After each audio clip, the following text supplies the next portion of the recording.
Hello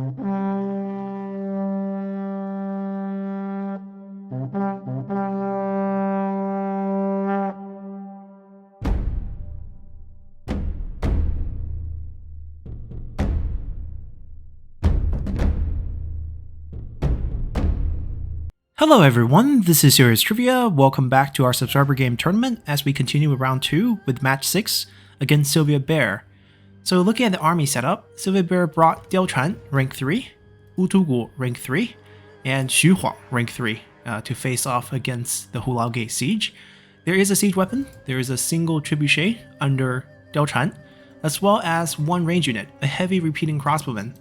And this trebuchet, if you take a look, is rank 10. So he spent a decent amount of his army fund into upgrading the trebuchet, so they'll be extra accurate for the siege towers on the wall. Then making up the bulk of his army are 6 Protector of Heaven.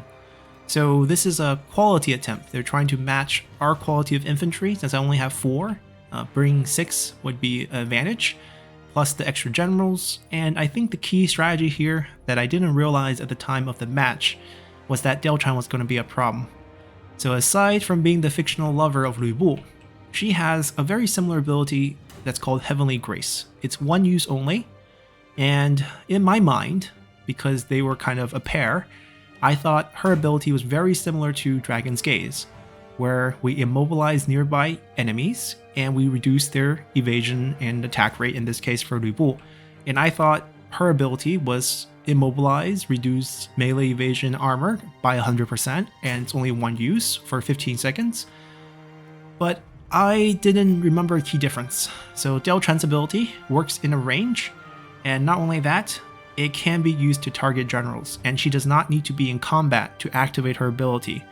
Whereas for Lu Bu, there's quite a few prerequisites. You have to be in combat to use, and not only that, you can't target generals. So generals within the range of the Dragon's Gaze can still move. So Diaochan could technically just run up near Lu Bu, use this ability, reduce all his armor evasion, and also immobilize him for the next 15 seconds where he is at the mercy of the enemy generals. And that is sadly what's going to happen. It's a very creative approach that I did not realize at the time, and we're going to see it play out. So let's get this started. And you can see the trebuchets plainly visible, but the units are not. So I actually don't know what unit I'm facing off against. Diaochan's actually standing inside the range of my towers, but she's getting moved around. So by this point, I knew only Diaochan because she was leading the army, and Wutugu because he showed up across the screen. I did not know Xu Huang was here. And because I don't see where his units are, I didn't really want to move my cavalry, which is in the rear, and this unit here away in case they had an invisible general, and Xu Huang's about to pop out right when the hidden goes away. He's still hidden, so he did not pop out. And he did take out this wall. You see how fast that was? 2 shots, because rank 10. I did start moving one of my units over after realizing he's aiming for the walls on this side with only apparently 1 siege weapon, so this shouldn't be a 2-sided attack. These shots that are missing could damage my units, so I started to hug the wall real quick just to let that trebuchet finish firing. Now some of the units finally are showing up. As you can see, that icon tells me we just discovered that unit. They are getting shot, they have no turtle formation, so they are going to take a bit of a beating. And I thought at this moment, I made a decision that I was going to charge out and immobilize them with Dragon's Gaze. Right, I could slow down their entire unit's approach and buy myself time, my tower some time, to kill off those units. So Lu Bu is going to go on his little fateful journey. We're going to charge into the heavy crossbowman as well, a repeating crossbowman here, and then freeze all these units right here. That was the plan, as you can see. And then we're also going to send the units to start plugging up the hole right now. Kiting away, clean. I'm in here. We have to be in melee to use our ability, but then Diaochan showed up with Stifling Deluge. Couldn't use anything, so I thought, let's go. And she froze us with her love. Heavenly Grace, we're stuck for the next 15 seconds. We cannot move. We cannot use any abilities. We also lost all our armor and melee evasion. We could swing with our attack, but we can't do anything else. There's no friendly fire, don't worry, they'll get back up. Those are killed by Lubu. That's just a shockwave. 15-second war off, and I died. So, Diao Chen did her job. Very interesting combination of abilities to take out Lubu. Obviously, I got overzealous with attempting to slow down their infantry, but I couldn't watch them just collapsing on this big gap here as well. As you can see, the siege weapon was doing pretty good work to my towers. Took out the roof of this, but it's still firing. It's 2-tier. Most of these, technically they're called rank 2 settlements, technically rank 5 in game. Alright, we're going to shut down their range options right here with our cavalry, plug up the holes with our Protector of Heaven as much as we can in this gap, but obviously with the generals, the shortest cooldown splash ability in the game, and I think it's actually circular, and Xu Huang obviously also have Flame of the Phoenix, plus a Roar. Diao Chen also carries Inspiring Surge, reducing their cooldown, so they're going to make really quick work of our unit there. As you can see, this Camp Crusher instantly deleted off of 2 ability usage, and we're trying to hang on as much as we can, you know, with these units. But once the cooldown comes off, especially Wutugu with the low cooldown, so the siege weapon used about 12 shots to clear 2 walls, 1 tower. Pretty efficient. I'm starting to pull back. I realize fighting here was going to be a lose-lose for us. The only chance we have is potentially fighting here, where we can get some interior fire from not only those 2 towers, but also this tower right here. So I started to try to plug the hole here to delay the match. We did clean out as much as we can with our cavalry. Now the only thing they can do is go after generals. Now, taking a bit of reflection, could we have protected Lubu a bit better? Maybe, but in all honesty, him dying alone out there was probably the best outcome, because if I kept him inside with my units, Diao Chen can use that anytime she wants, and she will freeze Lubu and my units and reduce all their melee evasion and armor as well, and they would have slammed anyways, not only on Lubu but also our units, and that would have done probably more damage. So Diao Chen's ability not having to trigger off of a you know, in melee status makes it a lot easier to hit. It's pretty much guaranteed. You just have to put Lubu in this circle and he can't really escape it. There's not a lot of targets my cavalry can pick off because they're all Protector of Heavens. So right now I'm just trying to bait them over here instead of having them go for the bridge. If they do go for the bridge, that is fine. We'll try to flank them on both sides, but basically we're trying to keep the battle in this area. And you can see their that's our units, but their units is moving into a pretty densely tower covered location, and they're realizing it. Pathfinding inside settlements is rather difficult. He's going for the capture.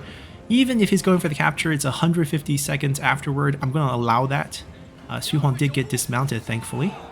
And I don't know if we should go for this fight. I was kind of thinking he roared and he's going to slam. And there's not a lot we can do here. We didn't lose that many here. And we're fighting where we want to, so I guess that's fine. And you can see us getting the evasion up, fighting Wutugu over here as well. Zhang Liao is kind of torn, but I think we should go for the fight. The cavalry also. And we're going to try to hit Wutugu up over here. Now, the evasion increase that we gave our troops helped them dodge that ability, so they didn't actually hit them, so that's good.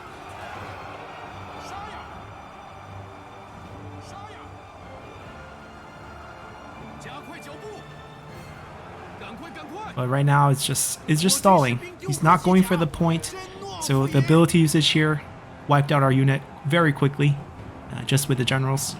And this unit is not long for this world either. The only delay I can put out at this point is if I run Zhang Liao and the cavalry away, but that's just kind of giving up on the fight. We won't do that. We'll try our best to take out some generals if we can. The towers does help. They captured it, but they're on foot. Maybe I can do some damage. That was the thought. And once again, this type of fight requires quite a bit of microing, where we don't want to get caught like this. We want to just keep charging out, but the intention's also try and micro the cavalry at the same time. Can't be everywhere, and the tower's no longer doing damage, so I should probably just pull away in this situation.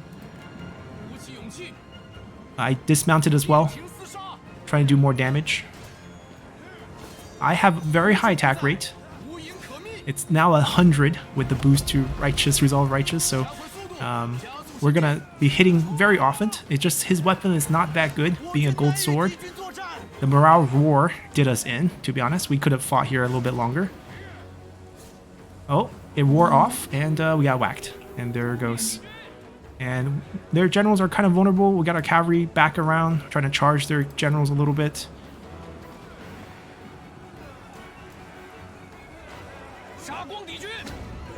And the ability kicks in, and they make pretty quick work of our cavalry.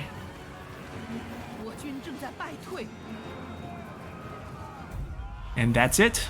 Valiant defeat.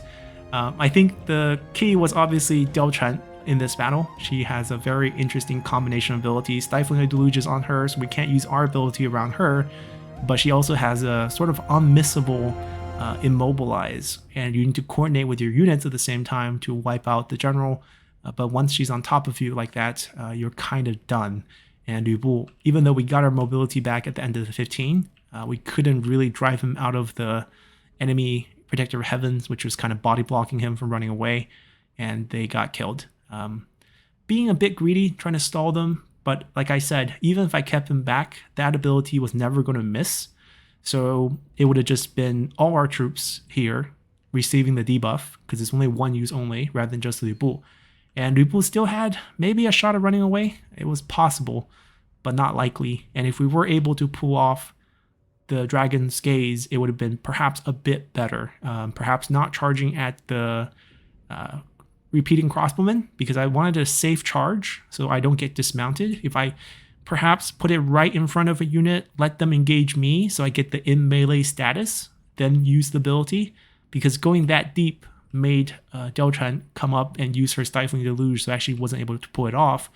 But assuming that I was able to stall just maybe the 3 units in the front, would have bought a little bit more time for my towers to do a bit more damage. I mean, that one eventually went down, but I still had this one, as well as this one, as well as this one, doing a decent amount of damage on these troops, as you're going to see the bodies on the ground. So it came down to a nice selection of generals, and having 2 other very aggressive generals to finish the job once you immobilize him also helps a lot. So let's end the battle, look at the official time and the casualty numbers. So the official time for SovietBear will be 7 minutes 58 seconds. This is not enough to put him into first place, so that means 0 is the first player to advance into the round of 8, or round 3 here. No one is eliminated, as we only had 6 participants so far. And even after tomorrow's matches, match 7 and 8, we'll have 3 people who have advanced. And right now, SovietBear looks pretty good, unless those 2 players both beat his time. And then we'll have a clearer picture of the top 8. And with each of the following remaining 5 matches, we'll have an elimination after each match. So hopefully you guys enjoyed these matchup, as SovietBear slots himself into second on our scoreboard, and we'll see you guys tomorrow for more matches. Until then, bye!